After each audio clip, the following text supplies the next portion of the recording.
بشریٰ انصاری صاحب کے والد احمد بشیر نے ایک عجیب و غریب ٹائٹل سے آپ کا خاکہ لکھا اور سینسیشنلائز بھی کیا. آج کل لوگ سوشل میڈیا کو برا کہتے ہیں کہ چیزوں کو سینسیشنلائز کرتے ہیں. تو اس زمانے میں اس چھپن چھری کے نام سے خاکہ لکھنا وہ سینسیشنلائزیشن نہیں تھی, وہ لٹریچر تھا. ارے تم کہتے ہو لٹریچر تھا, لیکن خدیجہ مستور تو رو پڑی تھی اور سب کے سب. خیر میرا میاں تو بھی شامل تھا, سب وہ تب زندہ تھے, آپ کے ہسبینڈ تب زندہ تھے جب وہ ہاں, تو بہت 71 کی بات ہے, وہ تو 84 میں ان کا انتقال ہوا.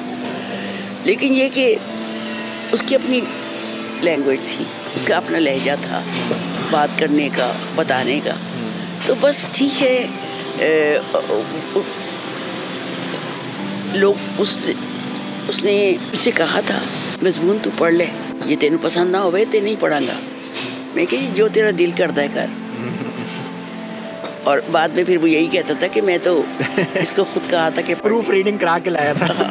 پروف ریڈنگ نہیں کی.